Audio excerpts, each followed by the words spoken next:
Welcome back to Sippin With Sin, the more podcast about stuff and things stuff important to everybody across the world. Spooky season may no longer be here, but it is forever in our hearts. Welcome back to episode 120. That's right. That's a lot of episodes, a lot of ranting, a lot of nerdy stuff, a lot of horror talk, a lot of music talk, a lot of gaming talk, a lot of comic talk, a lot of weird conversation talk, and just everything. 120 episodes, crazy. But welcome back, another week, another episode. We got a lot of stuff to talk about. I think, hopefully, if not, then we're just going to ramble about absolutely nothing. But let's welcome back our esteemed colleague before he gets too excited and jumps the gun like he usually does. The one and only Mr. Christian. How's it going, everyone? Feels good to be back for episode 120. That's a lot of talking. You've listened to me. Just think of how many rants. Because, I mean, I would say you average at least 2 rants an episode. I mean, I can't argue that. About 2, I would say. It may even be more, but I would say about 2. So that's like 240 rants. Jesus. And probably about 80 of them are about Halloween Ends. I mean, for good reason. Not wrong. For good, yeah, not wrong. For good reason, for sure. So I guess first and foremost, before we get in what we've been talking or watching, reading, listening to, playing, what did you watch for Halloween? Because the last episode, it was the day before Halloween. So what did you watch? I literally had a Halloween marathon. So I watched 1, 2. I skipped 3, not because I wanted to, but because of time. Yeah. So I watched 1, 2, 4. I literally watched a scene of 5, and then I started on 6 before I passed out. So nice. That's what happened. Yeah. I watched. My wife actually watched 2 with me because 2 is like my childhood favorite one. Yeah. Controversial for sure because it's a lot of talking and walking around in that movie, but I love the atmosphere. I love how 80s it looks. I love how 80s it sounds. I like how wide Michael's face is in that one, and because you see his eyes a little more in it, it freaks me out, but it's not in a bad way. You know, like every movie after 2 where you see his eyes, it's too much. And then you get 4 where you don't see his eyes at all. And it works, but it's also bad because the mask isn't good. And what's his name? P. Wilbur. I can't remember his full name right now, but his last name is Wilbur. But the guy who's the Shape in the 4th one, he's a thick boy in that movie. So there's some scenes where he just looks like a farmer almost. And it's really like an old school farmer with a beer gut, you know? And it's really funny to see sometimes. But the movie still is cool, man. And that movie is 80s as fuck too. So I had a good time watching those, I would say. I wish that I had more time so I could have gotten to at least H2O, which is another one of my guilty pleasure favorites. But yeah, man, I couldn't stay up long enough. I had already gotten past midnight, and my body was just like, "Hey, you have to work tomorrow. Stop doing this," and it put me to sleep. I got to watch Halloween, the first one. I got to watch some of 2. I think I watched H2O part of it again. I watched a little bit of 4 and 5. A little bit of 6. Kind of in passing. They were on all day, so I was just kind of watching them going. And I watched Trick or Treat the night before because I have to watch it. Sadly, this year I didn't watch any Wolfman or anything like that, but it's all good. But then we went trick-or-treating, and it decided to just, pour rain straight up. That's right. Dumped rain on us, got soaked, and then by the time it stopped, it was dark. It was about time to trick-or-treat, and, Baby Sin was with his little buddies. There was, 2 others running around, and they were just having fun, and we were just you know what, whatever. We'll just trick-or-treat from this house because, he's not really old enough to really care too much. He's gonna go up and say trick or treat, but he's just having fun. So we just did that, and then we come home and watched more Halloween and went to sleep. That was it. Very gotcha. Not super exciting, but spooky season doesn't stop because Halloween stopped. That's just when I guess it's more acceptable for us to be us within the confines of the world, if you will. But yeah, so what we like to do is we like to talk about what we've been watching, reading, listening to, or playing. And trying to think, do I really have it? Do I even have anything? Do you have anything? Yeah, I do. Man, I guess I can go over my quick because I don't really have anything, I don't think. Well, let's hear it. All right. I was lucky enough to snag Game Pass for a little bit, so I've played Call of Duty Black Ops 6. I've been playing with the community. We've been running pretty deep games, like pretty much a whole like squad filled with the community, and it's been fun playing with them. Like, it's been kind of that old school vibe that I know you would appreciate, where like it's just a group of people and everybody's in a kind of chat, just kind of like chatting with each other and picking and having fun and like just real chill, not even like really worried about anything, just kind of doing your thing. So it's been a good vibe. The game seems good. Gunplay seems good. Movement's good.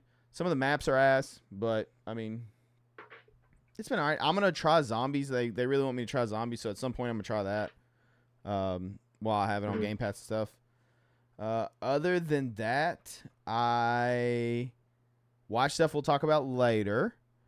And then I rewatched Deadpool Wolverine. It took me like 2 days because I've been crazy busy. But rewatched Deadpool Wolverine, and I gotta say, dude, I think that's gonna be one of the movies for me that I can put on and it will just make me laugh and smile, because it's like you kind of can't help it. And I was like, damn, this is just a good movie. Like, I just really enjoy it. It's just a really good movie. So I rewatched it. There's stuff time recording this. I have the ability to watch Joker 2, so hopefully by next episode I'll have watched that. And I can either confirm or deny that it is boo-boo shoes like me and Christian think it's going to be, because that's kind of where I'm at on it. So we'll see. But that, I believe, is about it. And my son is kicking the shit out of the house or something. I don't know if you guys can hear that. It sounds like he's like roundhouse, like he's doing the like Street Fighter, like hurricane kick. That's what it literally sounds like. But yeah. So, what have you been into this past week? Oh, I checked out a band, Humanity's Last Breath. I've been bumping them quite a bit. Well, I didn't check them out, but I've been on a kick of them for some reason. There we go. That's mine. Well, for me, I've been busy as well. I've looked at a little bit of gameplay for Dragon Age Veilguard. That's something that I'm really looking forward to. I'm really into. I really want to play. That's probably going to be my next game purchase. I'm very excited for that when the time comes for me to be able to, play it, because I'm still playing Dragon Ball when I have time, which I had no time this week. Not yet anyway. I went out and did my due diligence. Full disclosure, at the time of this recording, election day was yesterday. So, everybody, voted, either whether that was yesterday or early. We did that. I don't really want to get into politics, because, like, I don't really care who people voted for. That's not really my business. It was just like a thing, like community goes out and they do their thing and then they go home and see what happens, kind of like with life every day. So we did that. I finally started watching season 2 of one of my favorite new animes, and that is Blue Lock. As you know, if you've been here for a while, you guys know that I hyped up season 1 of Blue Lock hardcore. Sin finally watched it. No, I haven't. I think he thought it was. Oh, you still haven't watched it, so shame on you. Like, it's on my list of stuff to watch. I have that. I have Monarch. Yeah. That I want to check out, and I have Ted Lasso, I think so it's called, that everyone keeps saying is really good. Cool. There's another anime I'm supposed to watch too, right? There was Blue Lock. But you only named one anime so far. I know, but isn't there another anime I'm supposed to watch? It's probably a bunch of anime you're supposed to watch. That you suggested? I did Berserk. I did my job and did Berserk. Well, at least the whatever that one was. I don't know. The one that you could get a hold of, yeah. Yeah, which I'm seeing. What is the sudden like surge of Berserk stuff everywhere? Why is it now that I've watched it, I see it everywhere? Like bands and pop culture and stuff is putting Berserk stuff everywhere. Merch, all kinds of stuff. Like, what is going on? Is it just a resurgence? It might honestly just be a resurgence. I don't know if a new chapter came out and I missed it, but I don't think so. But there's like I'm seeing so many Nashville band Divisive. Why did I say Decisive? Jesus. Divisive. Excuse me. I'm sorry, fellas. Divisive. They have a shirt like on pre-order that's called Guts. And I was just like, dude, what is the sudden everybody is coming out with merch. Brand of Sacrifice has been doing this for a minute, so I'm not talking about them. Their band name is they're a literally Berserk modeled reference. around them. Which another reason why I love them so much. I actually got this shirt. If for those of you listening, you can't see it, but I have a Crystal Lake shirt on, and I got this on their tour when they toured with Brand of Sacrifice, and I have a Brand of Sacrifice shirt as well. But I'm getting too thick for it, so I got to get a new shirt. But anyway, I think you're seeing it now because you recognize I'll wear it your more. non-thick shirt. I mean, yeah, I'm getting a little too thick. It's the shirt that has the Xenomorph alien on it. Ooh. It's like it's a Xenomorph versus Darth Vader. That's actually sick. Yeah, it's a dope shirt. I gotta slim down a little. I either have to slim down or fully commit to bulking up. I'd rather slim down. Bulking up is easier because I get to eat more. But yeah, man, I want to start cutting here soon. But anyway, back to what I've been doing. You've been seeing a resurgence in that for sure. For me, it's just kind of always been there, and I think that you're seeing it now because you recognize what it is a lot more since you're familiar with the source. There's another anime that's on my list that you were on my case about watching. There's a lot of them, and that's why it's hard for me to tell what you is it? which Name one some of them I'm supposed to watch. Full Metal Alchemist Brotherhood. That one. I think that's on. That's because you and TJ praise that anime so much. Yes, we do. Jordan, if you are in the chat or listening, or listening to this anytime, I'm sure that you'll be watching those if you haven't already.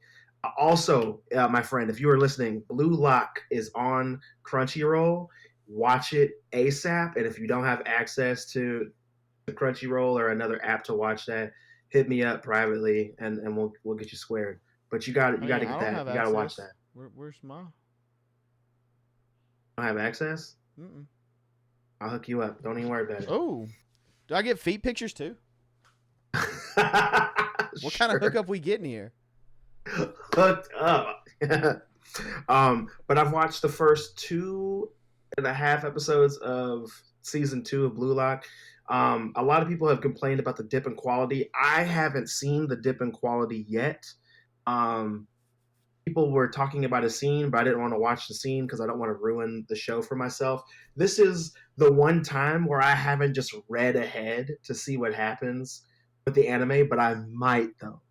I might. Like if Blue Lock shows up on Amazon on sale, I'm grabbing it because I really, really like the show a lot. And it's not clicking for me because you do not like sports, and the fact that this is like a soccer anime just does not make sense on why it's so popular. Imagine, okay. I mean, are they gonna be kicking like each other's heads off or something? No, it's literally sports, but it's the way that it's presented, bro. It's like imagine think about Tanjiro, right? And Tanjiro, instead of losing his family, he just wants to be a soccer player, right? He just really wants to be a soccer player. And then Muzan shows up. Not Muzan, that's not really fair to say. Let's just say his teacher, I can't remember his name, with the Tengu mask on, shows up and he's just like, hey, if you really want to be a Demon Slayer, soccer player, whatever, like, join the school. You got an invitation to join the school. We're going to teach you how to do it. He shows up and there's a bunch, like all the Hashira are there. All the Hashira are there, and he's got to beat the Hashira in order to be a part of the team, right? It's kind of like that. Like it's just set up in a way where it's interesting. The action when they're playing soccer is so anime. It's ridiculous. Like, okay, I got it. So when you're watching a soccer match on Blue Lock, you're not just watching people play soccer. You've seen. I'll just use Demon Slayer as an example. You know, in Demon Slayer, when Tanjiro is thinking to himself, so we're watching the episode and he's actively fighting a demon, but we get whole scenes where he's in his head thinking about how he's going to win, how they're much stronger than him, how's he going to do this. Like, that happens during the soccer match. So he'll go up for a kick and have like special moves and shit. So instead of move where Tanjiro does like the fucking quarter spin thing with the water slash, they do that, but soccer moves. You know what I'm saying? It's ridiculous. It's animated well. The story is good. The main character is really easy to follow. He's not super whiny in that annoying way like some main characters. The I honestly can't explain it to you. It's just fun as hell, and I love the show. Don't even care about sports literally at all. The only sport that I've ever followed is hockey, and I know nothing about soccer, but I'm fully locked in to this show. So Speaking of Tundra, if I that thought you were going to talk about the part where he took the dagger that was actually a flute and he summoned Godzilla from the ocean to stop Muzan. Oh my god. Just combining all the shit together. I'm gonna jump into Blue Lock. I'll let you. Okay, what my thoughts are. Hell yeah, dude. Jordan, please watch Blue Lock. It's worth it. It's good, bro. I can't praise it enough. Season 1 was fantastic to me. I think I gave it a 9 out of 10. Like I loved it. And then season 2, I can't judge it yet because I've only watched a few episodes, but it's still really good so far. I love it. But yeah, so I watched that, and I did read one comic this week. For those of you who don't know me, I'm a huge comic book nerd, and I've been reading comics digitally for the last couple of years. It's just been a lot easier on me, and I still buy stuff like physically, of course, because I love physical media. I think it's the way to go. It's the best way to go. I prefer physical media over digital media any day of the week. Um, so I went to my local comic book shop, which I just realized I had one where I moved to, and I started a box, and I'm getting ready to start buying, single issue comics again, and I'm still going to keep buying trade paperbacks and omnibus comics, when I can. But I did read Absolute Superman. You guys know I talked about Absolute Batman issue 1 like a month ago, and now I'm here to talk about Absolute Superman number 1. For those of you who know me, I'm a huge Batman fan. I think Superman's okay. He's not my favorite, never been my favorite, never going to be my favorite. Absolute Superman was really good though. It wasn't better than Batman to me, and it also wasn't better than Wonder Woman. In my opinion, I think Absolute Batman is number 1, Absolute Wonder Woman is number 2, and then Absolute Superman is number 3. You have a question? Oh yes, I thought you were raising your hand. Yeah, I had my hand raised for a question. I'm going back What's to my up? school days. When Yeah. was Berserk? Was it 80s or 90s? The animated thing Yes. was in the. Because I I have think that was access the to 80s. watch it says 1997. Yeah, watch that. Is that one good? Watch that.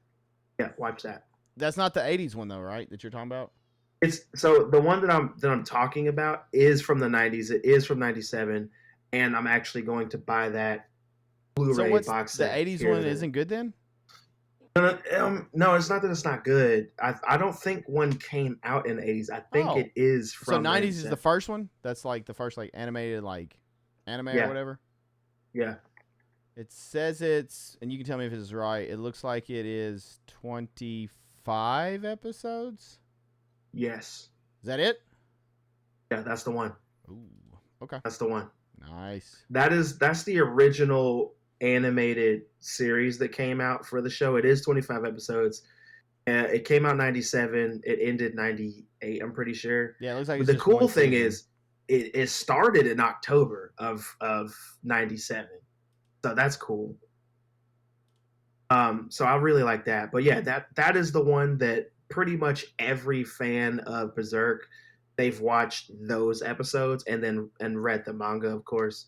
But that's the animated version of it that everybody's seen. So what happened is they took those 25 episodes that you're gonna watch here soon, and they made those into 3 full-length animated movies in the mid 2000s.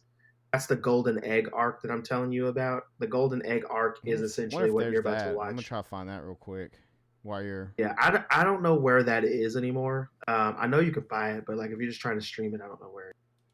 I'm sure I could find it if I Googled it, but I'm just kind of lazy. I'm not gonna lie. I'm searching while you. Cool, you're searching it. That's what's up. While like, you. Let me know. You talk about things. Why do I keep seeing let me Vampire know. Hunter D? Vampire Hunter D is also awesome. Is it good? Can't lie about that. Yeah, I love Vampire Hunter D. I love that. It's pretty cool. But anyway, going back to what I've been doing. So I kind of lost my train of thought, but we're moving on. Absolute Superman. I read Absolute Superman. It's really cool. It's different. Superman actually did get born and kind of like be raised on Krypton before the inevitable explosion of it. I literally just read it today on my lunch break, so I don't remember everything. Um, I do know that Brainiac makes a little cameo appearance at the end of the book, which was cool. I know that Superman's powers are different. Like Superman that we know, that we've been reading for years and years, that version of Superman like has a passive ability to just absorb um, solar energy, and that's where he gets a lot of his power from. Like all his power really is just from the yellow sun that we have here on Earth. And this version of Superman has to like charge up. Like he has like cables and shit that he uses and able to harness the power of the sun to charge himself up. And when he uses all of that power, he's just kind of like depowered and weak. Like it's kind of crazy to see like his batteries run out essentially, which is interesting to see in this one. So if you've seen any of the art of this version of Superman, he has like his forearms are like glowing with this like fiery like aura that you see, and that's kind of showing us visually like how much power he has at that moment.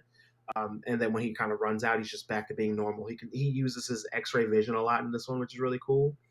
I really enjoy that. He's kind of doing like a Robin Hood thing in this one. He's kind of robbing the rich to pay the poor kind of thing, and I really enjoy that aspect of it.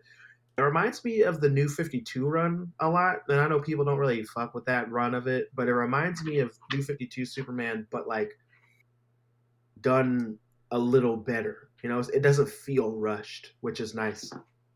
Um, but I really enjoyed the issue. The artwork was fucking great, and I can't wait to own the physical copy of it. Like I read it digitally today.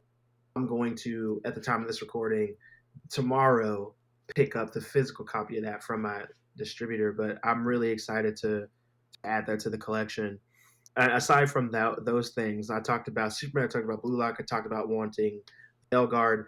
I have finished reading a book and I've started a new book. So I'm like not even halfway with the new book I started, but it's called Nosferatu. And Sin, I think at least at least about the show Nosferatu. I believe it's on Shutter or was on Shutter for a while. I think it had like 2 seasons. I didn't finish the show. I only Isn't watched that like wrote by the books wrote by Stephen King's son, right?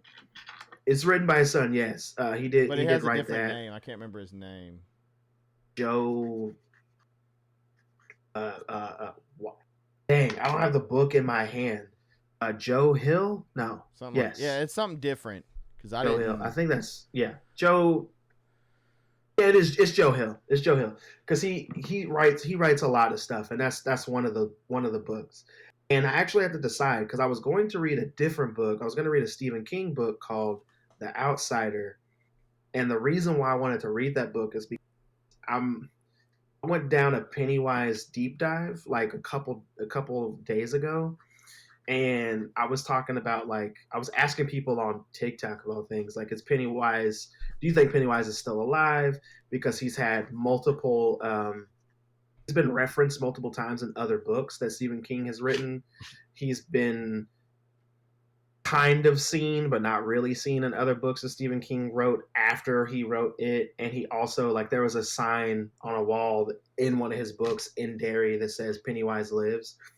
We went down a rabbit hole and they were telling me that Pennywise has children and one of his children is the main villain in the book The Outsider. And I was like, oh, let me read that so I can see what you're talking about because I haven't read it.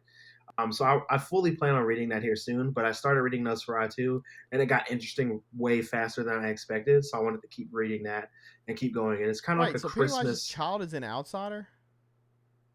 is so the book The Outsider by Stephen King, Yeah. apparently, if you read the lore, the like creature that's in that story is thought to be a child of Pennywise. I don't think that's explicitly said in the novel. I think that people have read the book and dissected the lore and then made that assumption on their own. And Stephen King hasn't debunked it yet, which means possibly one of two things. One, he doesn't give a shit, or two, it's true and he's planning on writing another book featuring Pennywise at some point. And also, you have to have read the Dark Tower series because you get to like the Crimson King and what Pennywise really is and what the Deadlights are and like how other creatures use the Deadlights, utilize the Deadlights, and how they work.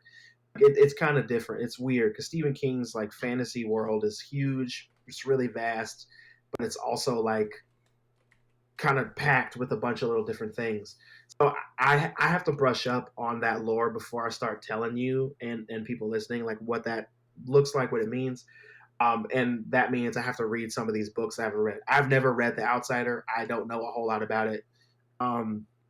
It's never been brought up in discussions that I've been a part of. So I have to read that book and see for myself. So like I'm excited to get there. But when I do get there, of course I'll be telling you guys about it. But from what I understand, it's like a crime, like noir, supernatural thriller. You know what I'm saying? You watched So the we'll show, get didn't there. you? And I didn't watch the show. Oh. And I'm glad I didn't because now that I'm about to read the book, if I had watched the show, then I would have had all of that in my head instead of what's going on in the book. So I'm glad I'm reading the book first. But I will tell you this: as soon as I get to the last chapter of that fucking book, I will be watching the show. Full stop, like 100%. And I heard the show was good. Mm-hmm. I haven't seen it. Have you seen I'm it? trying to remember. It's been a couple years since it come out. We watched it though. Did it end like fully end, or is there another season? Honestly, I can't remember. Cool. When I'll did definitely that come watch it. out? It's been I don't remember. 2 years, maybe. I Maybe literally longer than I that. know that it's on Max, Yeah, it but is. I It have was not watched it. 2020. Wow. So it's been 4 years. That's why I don't remember. That's why. Yeah, it's been a minute. It's been a minute. That's right. Jason I know Bateman's Jason in it. Bateman's in it. Yeah. That's literally what I know. And then the I know that guy, he's in it. he's from. Hold on. He's in a bunch of stuff. Ready Player One, Rogue One, Star Wars, Captain Marvel, Ben Mendelsohn. Mendelsohn? Oh, Ben Mendelsohn. I know him. He was in Yeah. Dark Knight Yep. Rises. Yep. Him. He's So he's the in guy. it. He's who I remembered. Yeah. I didn't remember Bateman being in it. Damn. Yeah, he's like one of the people. I remember that the guy that you were just mentioning, he's the guy in The Dark Knight Rises that Bane puts his hand on his shoulder. He's like, "Do you feel in charge?" Like he's that guy. How's it go again? I can only do it one time. Oh. But yeah, that's that guy. I know he's in it. Bateman's in it, and I have to kind of figure it out from there. But like I said, I want to read that book. I really do want to see the source material first because if I get too deep into it, the show, then I'll have that in my head instead of the book. But yeah, Nosferatu by Joe Hill, really like it so far. It's interesting. I will say it jumps around in time a lot. Not like it, like back and forth two timelines. I mean like this book spans years. So when we start the book, the main character who has the code name the Brat, right? She's like 13 years old. Then she's like 17. Now she's in her 30s. And I think she's about to be aged up again. Like this spans her whole fucking life, it seems. And I wasn't expecting that. I honestly was expecting this story to just be her at 13 forever. And then once I got to the point to where she was in high school, I was like, oh, it's aging her up so she can be in high school so she can do more adult shit and go through whatever she's about to go through with this. But it's not that at all. It's her whole life. She has like children. She's married. Like it's a lot of things going on in this book. I will say the way that they explain like kids with powers in this book is awesome. I really like it. If you guys are familiar with Stephen King and his past works, if you're familiar with books like or movies like The Shining, in Stephen King's world and even in Joe Hill's world, these characters have the shine. And if you don't know what I mean by that, the shine just means like a supernatural, preternatural ability to do certain things, right? So in The Shining, Danny had the ability to like he had Tony, the voice in the back of his throat or whatever that told him things, and he could feel certain things. He could communicate with Dick Halloran telepathically, like they had that ability, right? That's the shine. So if you've seen the movie Dreamcatcher, all of the kids that were affected by Duddits in that movie. Like they could find certain shit, they could read people's minds, they could have like memories tucked away in their mind that they could access whenever they wanted to, like that kind of thing. That's also the shine. So the characters in this book that have the shine is explained in a way that makes so much sense, that's really easy to understand, and I love when they do that with characters and books, because you're reading it, you need to be able to understand what the fuck you're reading. So when it's explained in a way that's really simple but also complicated enough for you to be able to do whatever you want with it, I really enjoy that.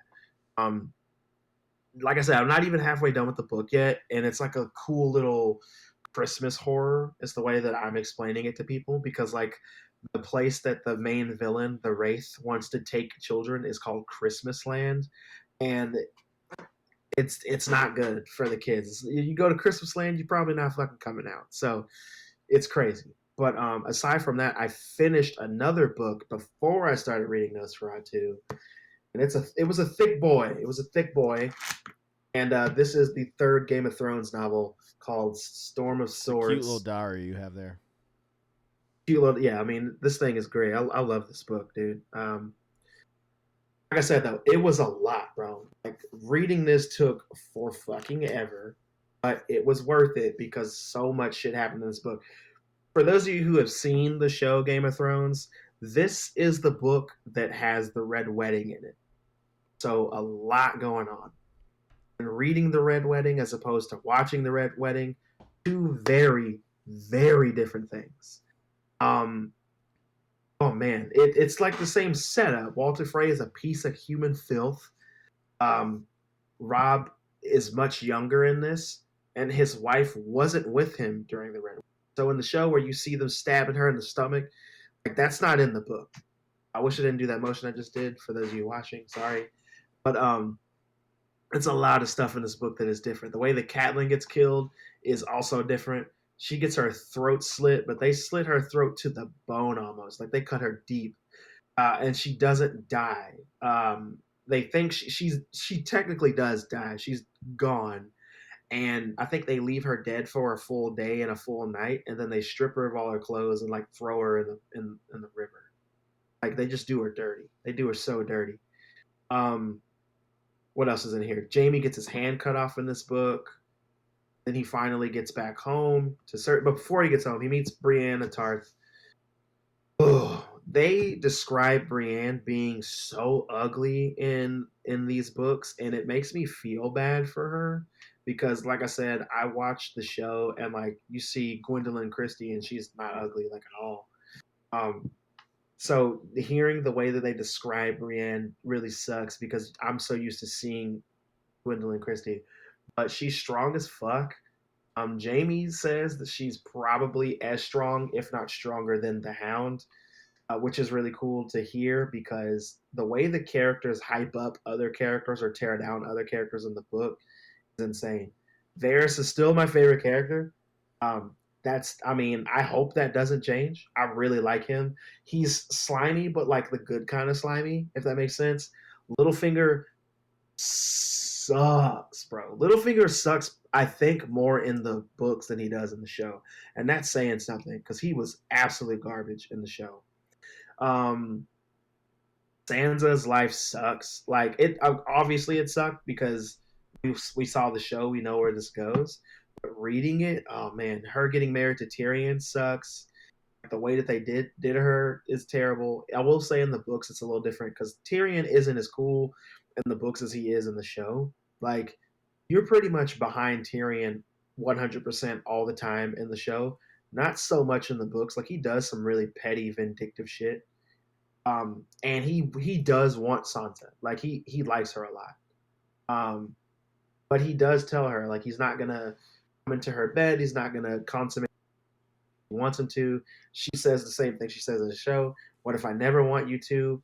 And he just kind of walks away. Like that's in there, but we hear his monologue a lot. Definitely wants talks about wanting her a lot, and it's kind of fucking gross if I'm being honest. But I mean, that's what's on his mind. And then the stuff with Shay is a lot different. Well, no, it's a lot of the same stuff, but the way that certain things happen is a little different. So in the book, I'm not going to say what happens on the show because I'm assuming that you already know. Sin, I know you know. You've watched the show probably more than I have.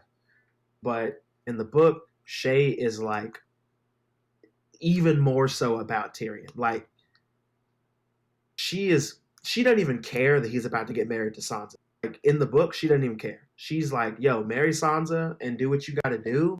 When you're done, come see me." That's pretty much what she's pretty much saying she's absolutely down to be the side piece no matter what. She's cool. And Tyrion is in love with her, but he I think he's in love with Shay and he just wants to bang Sansa. Like I think that's what's going on. And I think he believes in the book that if he does bang her, then he'll actually be in love with her and then just have a decent life. He starts thinking about taking Sansa to Castle Rock and like living a life with maybe some children and all this stuff. And I'm just like, Tyrion, stop. That's gross. He's 13. I don't remember how old Shay is, if I'm being honest. And I kind of don't want to even find out because if she's also super young, that just makes it even worse. I'm not even going to look it up. In the back of the book, they tell you a bunch of the houses and characters and like kind of the lore behind them a little bit, which is cool. So I really like that about this book, this version of the book in particular. But so that happens with Shay. He's getting Joffrey dies in the book, and I don't remember. So Sin, you have to tell me.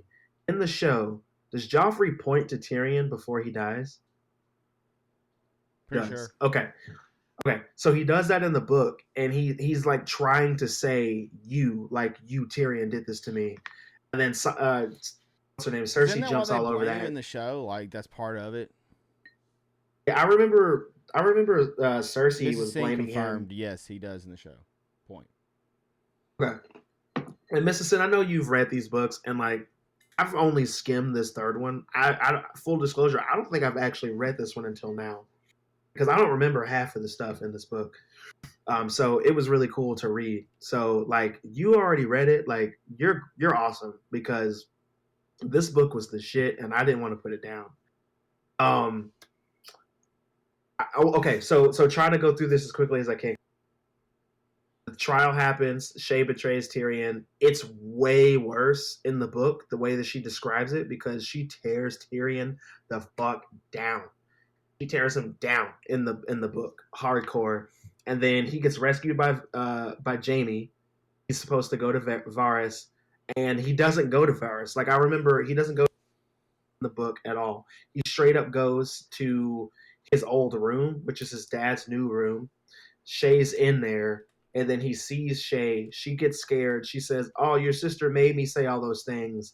I didn't actually mean any of that." And then he kills her. Like nothing else. There is no, "Oh, she's fucking the dad." Like we don't even get that confirmed. Tyrion's pissed, kills her immediately, and it's insane. And So I just saw that Mrs. Sin says she wants to read all the books again. Uh, I recommend it because I'm reading these things right now. I need to take a break. Like this one is very long, so obviously I'm taking a break right now, reading some other shit. But when I'm ready, I'm jumping right back in. I'm jumping right back into these because they're great. And I think I only have one book left, right? I have one or two books left. One? I think I got one book. I don't even remember. What were you saying? Sam, go ahead. I have my hand raised for those that are not watching the video version. My hand is raised. So I saw a cool thing since you're talking about Tyrion and all those. Uh, Um, Peter Dinklage was recently on the show Hot Ones, yeah. and that I have to say that show does a really good job of like asking questions. And one of the questions I was wondering how much Game of Thrones stuff would get brought up, but they Mhm. asked him. They said, obviously his dad treats Tyrion like shit in the show. Like it's awful. Just the constant treatment is bad, right? Yeah. Tywin treats him awful, and Mhm. they asked him. They said, "Is it?" The dude was like, "Is it true that?" And I cannot think of the actor's name that plays Tywin. He's been in a ton of stuff. Can you think of his name off Charles top? Dance? Yes, thank you. And he's like, "Is it true that Charles would like come like hug you or something after all the takes just because he was treating you so bad?" And Peter Dinklage was like, "Charles is one of my favorite human beings on this planet." He said he is an absolute beautiful human. And he said, so we both would get like, they would get really in their character, like really, really engrossed. He's like, I love good dialogue. He's like, the show had a ton of great dialogue, great conversation pieces. And we both would get really invested. And he said, after the takes, like a lot of stuff, like stuff will be happening, like, treating him like shit and stuff like that. He said, there's like a short break before the next take or whatever. He's like, Charles would come over and just put his hand on my shoulder, kind of like a dad. Just kind of like a, I'm sorry kind of thing or whatever. Like, I'm here. He's like, it would always be, he would always do it just like, he's like, it's almost like a paternal thing he would do constantly, just like after being just like a complete dick to me during the scene, I was like, that's really cool though. Like, I liked it. I mean, I know Christian hates the end, but it has to be one of TV's best shows of all time. Like, it has to be in the top 5 shows, right? Yeah. Absolutely. Game of Thrones is literally up until the last season one of the best pieces of like TV that we've ever gotten. That we've ever gotten. We'll talk about another top tier show here in a minute. Yeah, if we ever get off of a show that's not even running, Christian. Look, I'm not even trying to talk about the show. I'm talking about the books, dog. I know. Like, read a book. So anyway, going through the whole damn book. Christian's like, page 1. I gotta tell y'all some stuff, bro. It's like, because if I don't tell you about the panties. If I don't tell you, you're not gonna read it, and you're not gonna listen to your wife tell you about it. Because my wife has told me all kinds of stuff. Like, you don't care what we got to say. I'm trying to think how many times she's read them. I mean, I don't know. I will say, like, read them multiple. these Maybe are. She's done it one time. I kind of think she's done multiple reads. Listen, you're in the chat. Let us know how many times you've read Game of Thrones. Maybe it's just one. I'm trying to think. There was one she started. Oh, it's Dune that she started struggling with. She said after so long Dune, she was like, "Oh my god, this shit's getting out." No, Dune does get weird. I read the first one. The first one is the first 2 movies. For those of you who didn't know, I'm pretty sure I said that on. Yeah, but I think after the 3rd book or something like that, she was like, "It's just too much." Yeah. Yeah, book 3, it gets wild. Like, I read a lot of it, and then I quit reading it and then read the lore. Because you can find books on the lore, or you can just read it online. Like, I read the lore just to see what was going on, and it's wild. It's wild. And it doesn't go where I thought they were going to go at all. I've read them all once, but I've read the first couple twice for Game of Thrones. Dune, I wouldn't recommend reading past the first book. Yeah, the first book of Dune is great. I really did like it. I will say this, Mrs. Sin. This will make sense to you more so than anybody else. But the Bene Gesserit are not to be fucked around with, bro. Like, they're hardcore as shit, and I didn't realize how cool they can be. I mean, they're dicks, right? But like the way that their culture is really cool. And having a Bene Gesserit mom, like, Paul doesn't know how good he had it, because his mom would do anything to keep him and his sister alive, and she does in the movies. You see that, but like, they don't even touch on how much of a bad bitch she is. Like, it's insane. Everybody's afraid of her. So in the first movie, Leo Atreides, like Paul's dad, everybody that's on his team, that's on his like council and all that, they're all afraid of his mom, bro. Christian, it's time to get back on track. You've went way off. You are somewhere way off in the field. You're having a field party. So listen, with Game of Thrones, we'll say this: the stuff that happens with Daenerys is different. It's, oh my god, like, the way that Sajora treated her is very similar, but also different. He is in love with her, and she's like, she knows that he's in love with her, and she to her advantage a lot, which, I mean, isn't the best thing in the world, but you can't blame her after you read the story. Like, you literally can't blame her. Like, it makes sense. And all the men in her life are trying to, like, either take away what she's trying to do, take away her power, or they're trying to, like, plant themselves next to her. You know what I'm saying? And it's really fucking annoying reading that, gotta say. So that's happening with her. She's got she's taken over Marine. She has Missandei now. She has Grey Worm now. and all of the oh my god, what do they call it? What is Grey Worm a Unsullied. part of? Jesus, the Unsullied. Thank you, Jesus Christ. This book has so much information in it, bro. It's hard to, and I didn't write notes down. It's hard to keep up. But y'all seen the show, you know what's up. Um, Bran still has the most boring story to me right now. Like, I'm not gonna lie. Every time it's on a Bran chapter, I'm like halfway checked out. Like, the only cool thing that's happened to him so far has been he warged into his wolf summer and saved John. Other than that, Jesus Christ, dude. Like, Bran's chapters just kind of drag. Oh, and they met Gilly and Sam. So that was cool. And then Sam can't tell John that he met Bran and he's still alive and all that stuff because he swore, blah, blah, blah.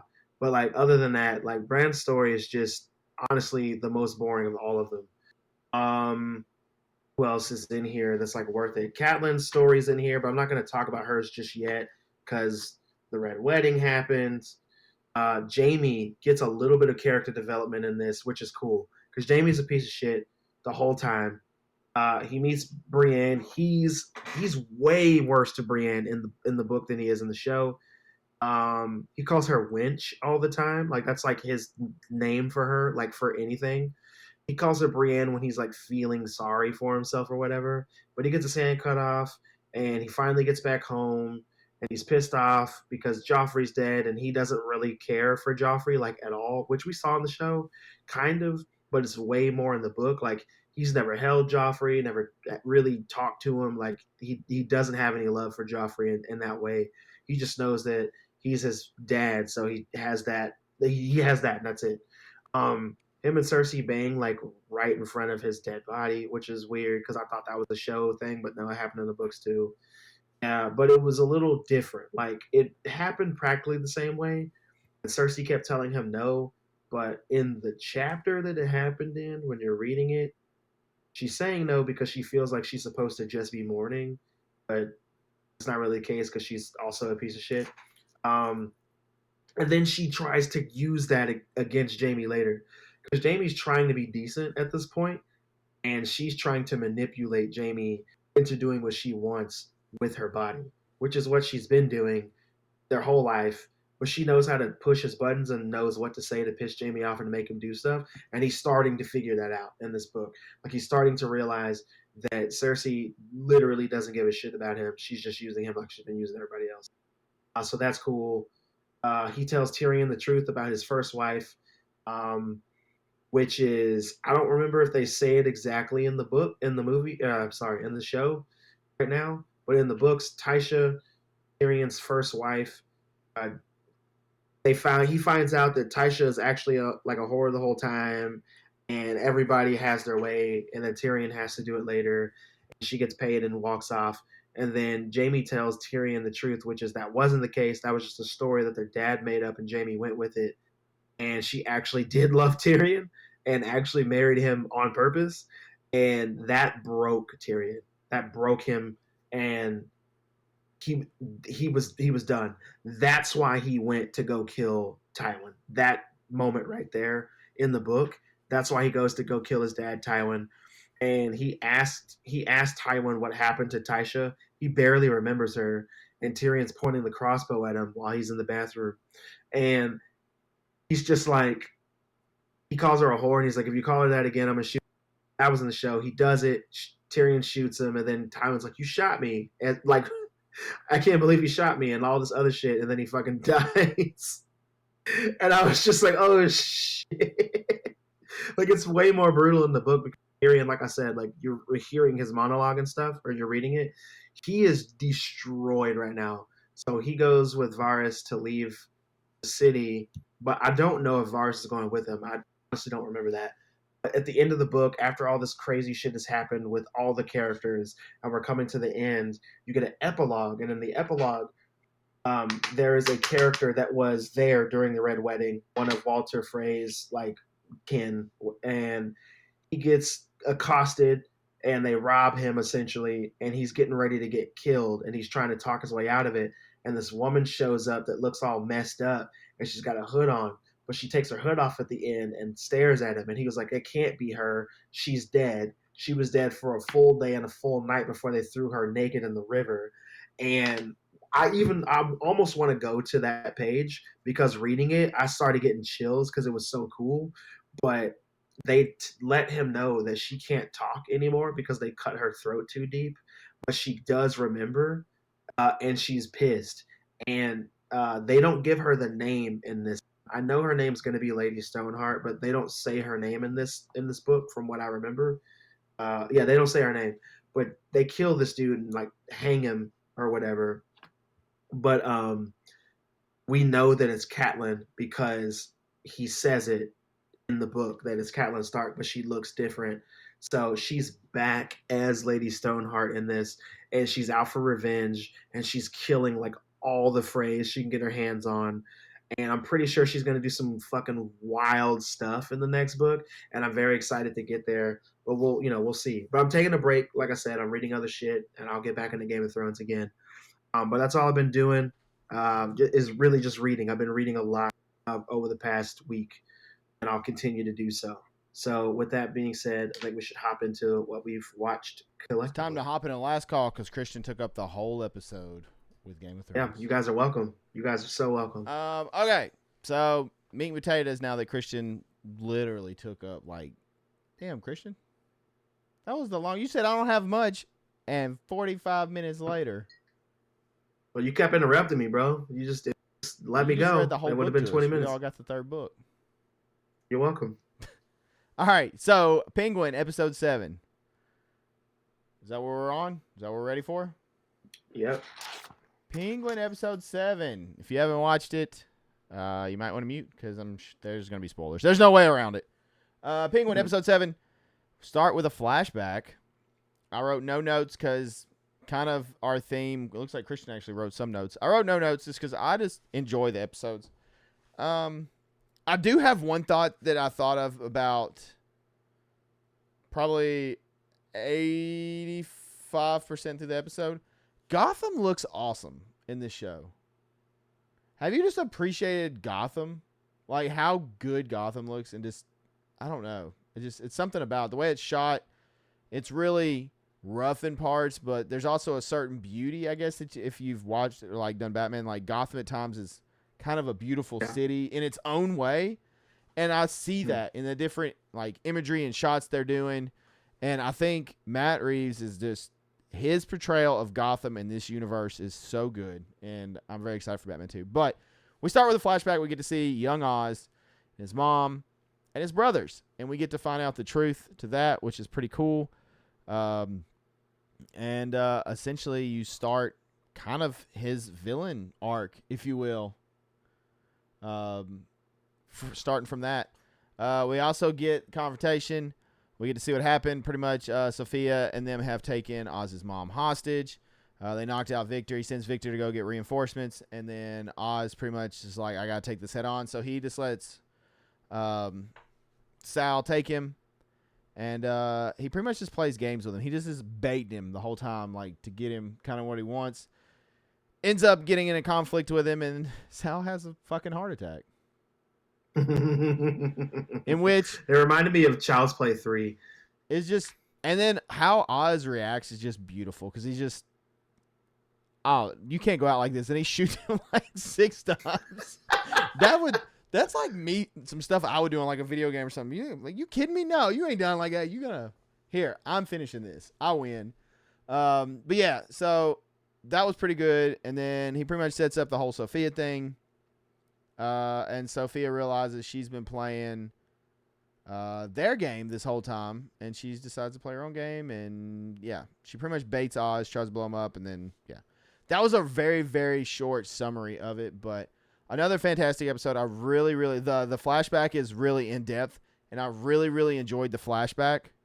I liked who they cast as young Oz and the mom, and just seeing him as a kid, I really liked it. We also get to see Christian's guy that, what is his name? I just went blank. I had it. The guy that pretty much Oz looks up to. Rex Calabrese. There you go, Rex. But yeah, another great episode, another banger episode, and we're gonna get into Christian's notes. Yeah, I mean, I did write a bunch of notes, but I kept them super short since I didn't keep my Game of Thrones notes short. You did say this already. The episode starts with a flashback. We meet Oz as a kid. He's a whiny little bitch. He's a mama's boy. His brothers are actually pretty good to him, but he wants all the attention that his mom gives to the other brothers. He's just a jealous little fuck, is what he is. The brothers go to Rex to give him something. They pay him, or Rex pays them, for giving him that. Um, Oz in this moment is constantly trying to be noticed by Rex. He keeps calling him out and asking him, questions and asking him how he is and stuff like that, looking good, shit like that. And Rex literally just doesn't even give him the time of day. Literally doesn't even look at him at all. So I thought that was interesting to see. They go to the sewers to play hide and seek. And the brothers go to a bottom level of the sewers under the city. Oz is pissed off because he can't just easily get down there because of his leg. So he gets pissed off and locks them in the sewer. And it's raining hard, it's a storm. And the brothers end up drowning. You got to ask yourself, did Oz do this on purpose? Yes. And I think that the episode kind of leaves it ambiguous a little bit, but I think he totally did it on purpose. He knew what he was doing. He looks was back at the very rain quick to- several times, seeing how much it is, but he has all the attention, and he's just like, no. Exactly. Like he starts to feel bad a little bit, but he's also. I did notice that he told his mom that the brothers went to go see Beetlejuice without him because he wanted to go and be with the mom, and like she didn't think anything of it. Like you don't know your kids very very well.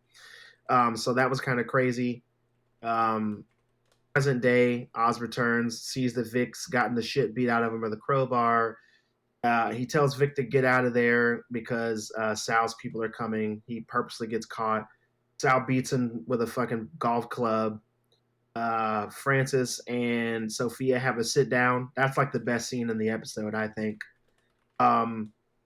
Francis talks her shit until her dementia kicks in. She cuts Sophia the fuck down for a while, and then that dementia kicks in and kicks her ass. Like it's insane. She slaps Sophia and gets away with it because Sophia kind of feels bad for her, but also understands that she can use her as a weapon against Oz. She gets Dr. Rush to use his red light thing that he does in order to tap into people's memories, which is clearly going to come back in the next episode, which is the last episode.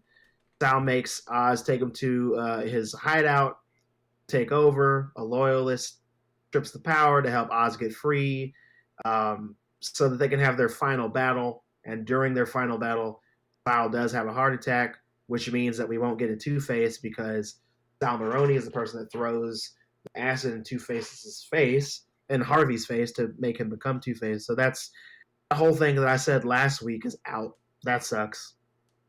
Oz feels robbed about this. He throws a tantrum, shoots Sal a bunch of times, takes his ring again.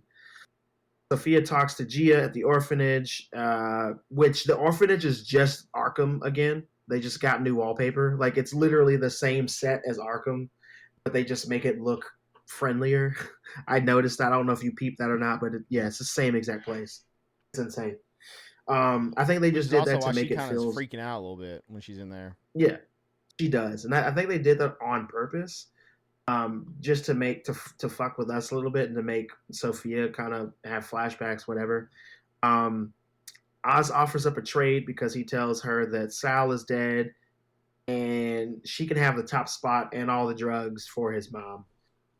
Sophia, like you said, realizes she's doing shit the wrong way. She sends a car in. We think it's Francis's dead body. Turns out it's a bomb. Oz goes back to the place where his brothers died, essentially, in order to not blow up in this bombing. We get another flashback of Oz dressing up with his mom to go to Monroe's for that dance that he talked about in like episode 2 or 3. And then that's when she makes Oz promise to give her the world, essentially, which he swears to do. He survives the explosion, walks out, but then he gets knocked out by Detective Wise, that dirty cop we met 2 episodes back. And that's the end. So we have one episode left to wrap all this up and to see how much of a piece of shit both of these people are. And I'm excited. Calling it now. Mom's dying. That's my prediction. Oh, 100%. Mom's dying 100%. because that is his last tiny thread of humanity. I kind of wonder if Victor dies too. And it's full send him. I hope Vic doesn't die, but it's not looking good. And he also didn't show back up at the end of the episode, if you notice. He in the trailer for the next episode, he's showing up. He's with people, but he's also in some shit too. So I'm not really sure what's going on. Yeah, I didn't watch. I watched a little clip of that trailer, but I didn't finish it on purpose because I want to go. Yeah, fantastic show. Again, show of 2024 easily. That it 100%. I'm waiting. I want to. I hope the ending, the finale, is really good. And like you said, I want to see him become the full-fledged, all the way, fully embrace the Penguin. Mm-hmm. And even if we get obviously we're not getting Batman, and I am A-okay with that. It would be cool to end maybe he's the Penguin, he's doing something, and a bat signal shows up somewhere. That's it. Just that. Because we did have a huge explosion in Gotham, which I feel like Bruce is going to notice. Hey, a huge explosion happened. That's going to draw his attention. Maybe I should go see what's happening here. It happened during the day, too. Yeah. So, yeah. Fantastic show, though. They're doing... Colin Farrell and the actress that's doing Sophia are just crushing. Absolutely. So good. But that wasn't the most detailed, but pretty quick rundown. I mean, you got the synopsis of it, and you know what happened, and let us know in the comments what you think about Penguin, because it is consensus our show of the year. We're both. What would you give it if you had to rate it right now? 9.5, 10? If I had to rate it right now, without seeing the finale, it's a 9 for sure. Yeah, I think it's in the 9s. Easy 9, just because there's not really... Pacing's good. The episodes, they're an hour, and most of them are a little over an hour, but it honestly goes by fast. Visuals are fantastic. Really no huge knocks on anything. It's good. Honestly, I don't have any, the way that the show is written, edited, acted, I don't have anything. No notes. This is great. They're doing fantastic. I would, like I've said before, I would like to see them not cash grab it, but I would like to see them continue this in some shape or form. Not necessarily the Penguin, but give us more side stories, if you will, to fill in this universe. DC, I know Gunn's in charge, so who knows? It's probably not going to happen because God knows we can't have a good thing happening ever. All right. So it's time, unless we have anything else about the Penguin. That's it. It is time that we hit this very long thing and go into our cinema for the week. Cue the whatever, Doomology, the camera, what am I trying to say? What word just came out of your mouth? Huh? What was the word that you just said? Doomology? It doesn't matter. Look, all right, we'll keep going. Let's do it. I mean, it's still, the camera's still going. The film projector, that's what I'm trying to do. Wow. It took that whole thing for me to get to where I was trying to go. All right. Cinema for this week for episode 120 is Lake Caddo. Come out in 2024, starring ya boy's boy, Dylan O'Brien. Look, my first note is the most important note of everything. He needs to be in more things. Can Hollywood please cast this man in more stuff? Because I am a fan of him. Christian, I know you are too. I don't even have to ask. Let's get this man some more jobs. First off, he is a good actor. I really do think he's a good actor. I enjoy what he does. Do you agree with that? I mean, I love his acting and what he brings to the table. I would like to see him in more stuff. I'm sure there's a reason why he's right now. I just don't know what that is, and I haven't taken the time to look it up. I do know that when he was doing Maze Runner, I think Maze Runner kind of messed him up a little bit because he was getting typecast in roles like that, and then he also got hurt on the set while filming that movie, the second one, and that also led to a lot of behind the scenes crazy shit. Okay, so this movie, I was gonna watch it for spooky month, and Christian was like, "It's not a horror movie." You know what? Christian was right. I have to say, I don't understand why this is labeled horror because it's not. There's not anything even scary at all in it. Is it? I would label it more like a supernatural mystery thriller or something. Like, it is not horror, so I'm not really sure why we have that rating. It is produced by M. Night Shyamalan, I believe, right? Didn't he help produce it?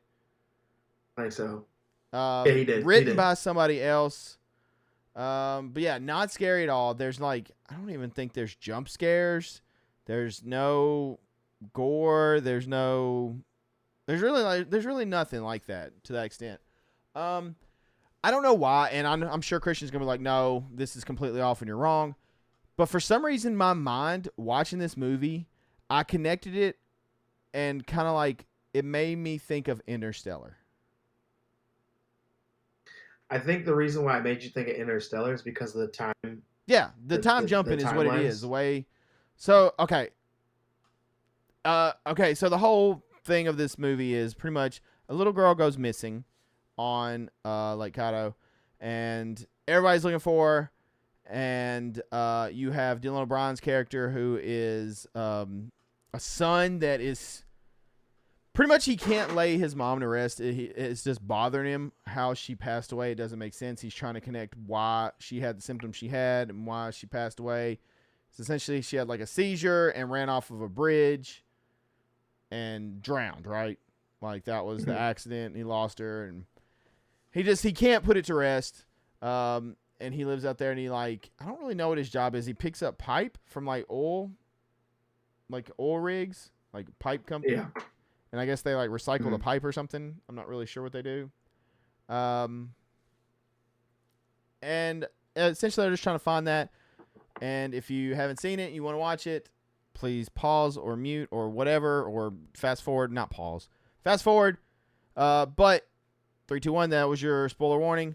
There is essentially like a like a wormhole-ish type thing that can essentially travel as you go through it, and it puts you in a different time frame.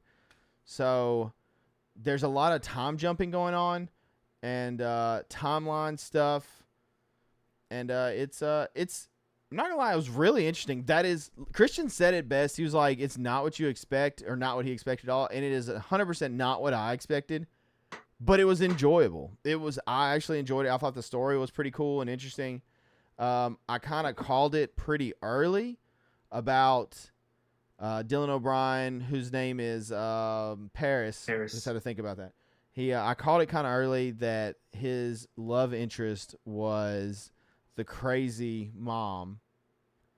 And Mrs. Sin's like, why do you say that? I was like, there's so many redheads in here, and there's only so many redheads that are going to be in this area, so I'm just going to say that is the same person. Plus, they're kind of acting the same, and it just makes sense. And one giveaway that they were in different time frames for me is there's a shot where Dylan O'Brien goes under a bridge that is still up, and then the little girl that is searching for her stepsister, she climbs through a busted bridge. So it's the same bridge, and I was like, okay. That's her dad that's missing, that they've brought up a million times, like, in some way. But there was even more twists of that. Leave it to Shyamalan and them to make sure there was plenty of twists. So it is one messed up family tree. I will say that. You have the little girl that's missing is actually Dylan O'Brien's mother. And then you have Dylan O'Brien, and Dylan O'Brien's who finds her daughter is the daughter of the girl that's searching everybody, who then comes back and gets hit by the mom because she thinks she's with it. Like, it's just this whole crazy circle. We don't even know who's who anymore. Like, does that mean, what would she be if that's her stepsister, but it's also her grandmother? Like, what is she? You talking about Celeste right now? Huh? You talking about Celeste? Celeste. I'm talking about no, what's her name? Ellie? Ellie is the daughter. Who is the one that is missing? Actually, I think the one that's missing was Celeste, right? Was his mom? Is it Celeste, or is it like Anna? Oh shit, you are talking about Anna. So sorry, so sorry. The little My girl that bad. goes Yeah, missing yeah, that's actually Dylan yeah, O'Brien's mom, yeah. Anna. That's Anna. So Sorry, that would that's Anna. be Ellie's grandmother, but Mm. also stepsister. So this family is just effed. Like they're all jacked up. Everybody's in different timelines. They shouldn't be in timelines, and everything's all messed up. But it Mm. is clever writing. It is a cool story. It is something. Obviously, time travel and stuff like that's been done before, but it is a different thing, and I like it. Um, and the ending is kind of sad, but also it's kind of beautiful in a way that it makes Ellie and what is the mom's name? Is that Celeste? Yeah. No. What is her name? Maybe it is Celeste. You talking about Dylan O'Brien's mom? No, Dylan O'Brien's love interest, Ellie's mom. Uh, it is Celeste, isn't it? Okay. Yeah, they Yeah. finally come together because they have not liked each other for I don't know. They don't get along at all. But yeah. So Christian, I'm sure you have notes, and I'll jump in. But I I enjoyed it. so It was I fun. It was cool. yeah. I don't have notes because I wrote notes on this weeks ago when I first talked about it because I talked about this at the beginning of last month, like right before we started. I think we only had a couple spooky. Hold on, let me just go to my old notes. I think we'd only done cinema like once when I talked about this because I watched it then and wrote notes, and then we were It going to was talk like about it the later. second week or something because I was gonna watch it Yeah, after Salem's Lot come out the first week, and then this was second week, and then you were like, "It's yeah, not a horror movie," which I'm glad I didn't exactly. because I'd have been like, "Wow, that was a waste of a night." Well, I mean, it's not a waste. We'll talk about rating and stuff, but If you're trying to watch something spooky, then it would have been. yeah, So that did make sense in that way. So I'm glad that you didn't waste your time watching the wrong thing for the vibe that you were going for. It is a good movie. I do recommend people watch it. It's a good time. Um, especially if you go in knowing that it's not a horror film. Because I thought it was a horror film I too thought it was a when horror we were film. talking, and then I watched it and I was like, this is not a horror film. I Yeah, don't I don't have the notes understand on the that label. anymore. I'm not sure why they're giving it that label. To be fair, So when I saw the stuff for it, I just saw that it was a thriller. I didn't see that it was a horror. I just Max assumed. has horror on the first part at the That's top. crazy. Yeah, that's why I'm just like, I don't get it. I don't know why we're labeling it that. Yeah, that I don't know. Like I'm not even gonna look into it. Like, but the movie is. This is one of those movies that you pay attention to. This isn't something you just have on in the background and kind of walk around and do your own thing because you will miss key points. Like you can look up when the music crescendos, you can look up when people say certain things, but there's a lot of silent acting in this. There's a lot of atmospheric things going on, and then you put pieces together for yourself for some things. So if you're one of those people that likes to just have movies on and then you look up when stuff happens, this won't be the movie for you. But if you're someone like us and you like to just watch a movie and be completely enthralled in it and like let the movie just kind of do its thing, take you over for an hour and a half, then you're good. And this movie's like 99 minutes. Yeah, it's So I about mean the like right it's length, I would say. I mean it. yeah. It's like I mean 90 minutes is an hour and a half. So 90 hour and 30 like you're good. It's not long. It's not too long. It doesn't overstay its welcome. It gets to the points pretty quickly. It's definitely worth it. It has Dylan O'Brien in it, and I'm gonna champion Dylan O'Brien until I can't. So like absolutely do yourself a favor and go watch it. I'm gonna go ahead and skip directly to the ratings. Okay. Giving this movie a rating, I would give this movie a 7.5 out of 10, or 3.5 stars out of 5. Like I really did enjoy it. It's not what I thought it was gonna be at all, but I really liked what I got. So there we go. I am actually had wrote down the same thing. I'm giving it 7.5. I feel like the writing is good. It is based off a book. I can't remember the book's name. I did see that. And after the author, I think it was two authors maybe or somebody, but after they went to that actual location, they wrote this story. I think it's cool. It's different. I like the time travel. I like the jumping around between it. Acting is good. I think Dylan O'Brien does a great job. Yes, where Dylan O'Brien stands, it is what it is. Deal with it. But he actually is a good actor, and I think he does a good job in this movie. The story was interesting. Pacing was fine. I do think the beginning was a little bit slow, kind of to get going, I think I want to say it's a little shy of 2 hours. I want to say it's in the hour 40 range. It's like an hour. It's like an hour 40 minutes. Yeah. Yeah. So still not long. I mean, it's not too long. You got 2 hours to spare. Go watch it. It's on Max right now. I think it was released directly to Max, right? It wasn't. Yes. Yeah. Came out. It's a good movie. Go watch it. I give it a 7.5, 7.5, like Christian does. I enjoyed it. I would definitely rewatch it again, and I'll recommend it to people for sure. I think it was pretty solid. There's not a lot of gore. There's actually no gore. It's PG-13, so I don't even think there's that much language. Like, there's really not a lot. There's more language on this show than there is in that movie, I would say. That's very true. Yeah, so there you go. You can watch it. It's not scary, despite it saying horror in the front on Max. I don't know why.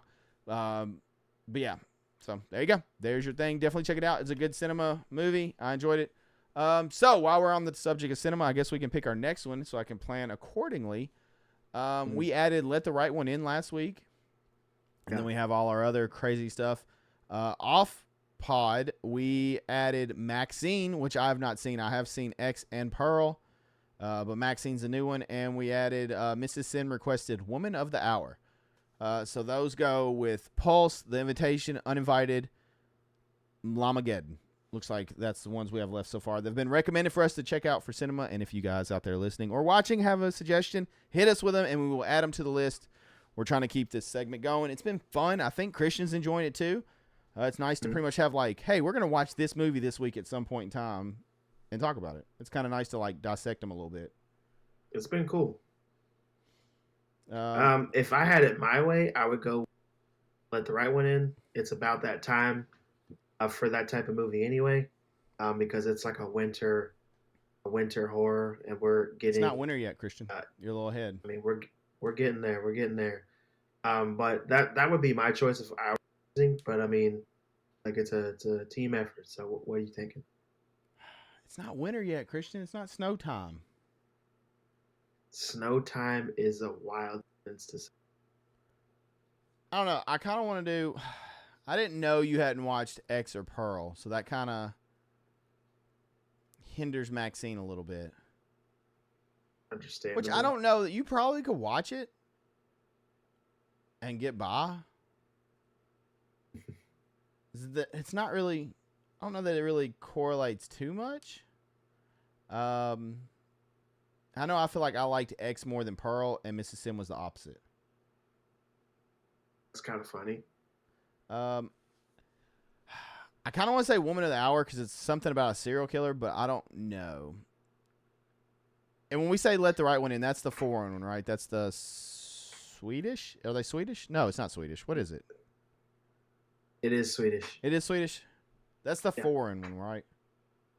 Mm-hmm. Where is that even at? Amazon, I believe. Last time I looked, it was Amazon. Let the Right One In, 2008. It is on 2000 Peacock. Peacock, okay. It was on Amazon last week, I think. But they took it off after season. So we'll put it to those two for this week. Let the Right One In, since you're trying to jump into winter when it's still fall, Christian. Or Woman of the Hour, which is on Netflix, I think. Alrighty then. Either one. It's up to you. We're leaving the ball in your court. I already told you what I would pick, so I think that you should. Guess we got to watch Let the Right One In next week. Just, he's relentless. I'll say I never did anything for you. He's relentless. Just can't have anything nice. Never have anything nice, Christian. We can watch whatever you want, but you asked me and I told you. I mean, we can't because it's a team effort, but it sounds like you were the one that got to pick. I mean, I can. The thing is, I can watch Let the Right One In whenever I feel like it. So not hurt my feelings. We'll watch it and get it over with. Or if you guys, I guess we could let chat vote. That could have been the thing. Live chat. Let them vote. Those that are not watching, or those that are watching live, if you're not watching live, we're live over on kick.com/IamSinister on Wednesdays now for the Sippin With Sin podcast. So lovely chat. Let the Right One In or Woman of the Hour. I don't know much. I mean, I've seen Let the Right One In before, but I don't know much about Woman of the Hour except Mrs. Sin informed me that it's about a serial killer. That's all I know. So I don't know. And you said it has somebody in it and a Kendrick. So we'll let chat decide and we'll lock it in. But while they decide, chat, it's time, I think, right? I think so. It's time that we pass the whiskey. That's right. Get your Whiskey. As we're going to last call for this week, and I'm assuming since we've seen Jordan's name in chat that Jordan might have something locked and loaded for us, but I could be wrong. So let's see what he says. We shall wait. We're waiting on an answer on which one to watch.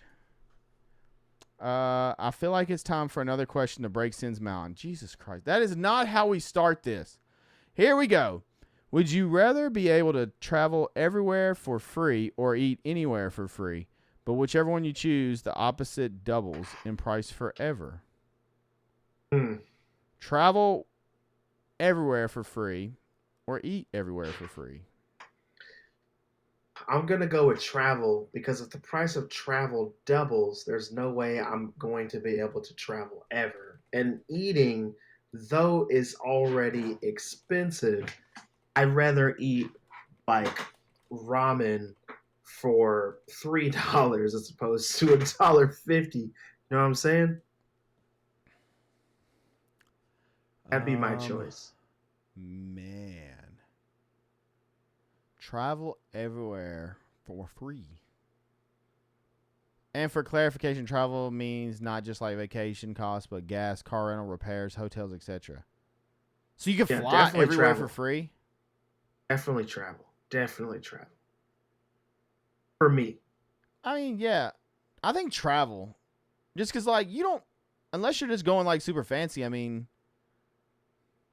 It is what it is. Because if you're not paying for gas and stuff to travel, to go anywhere, I mean, I'll pay double for some chicken or something. Be fine. For me, if it means, like, I can travel where I want for free, and that means I got to eat food I don't really want, but I'll be... Yeah, I'd fly places. I'd be like, I'm out. I'm going here, there, wherever. Here, there, everywhere. Yeah, I'm flying. I'm flying and I'm out. Now Mrs. Sin's pulling me. She's asking like a million questions about it. I think. Oh, what's she asking?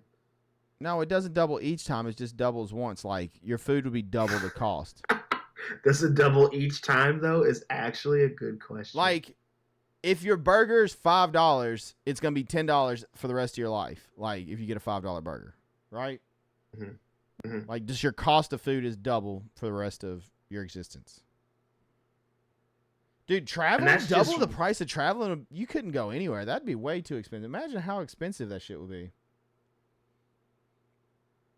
That's exactly what I was saying when I answered the question. Like it would be ridiculously expensive to go anywhere.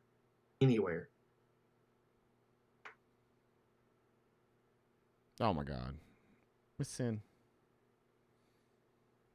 Miss Sin's not going to make it in this world. You're going to eat ramen. You'll be okay with your $3 ramen. Chill out.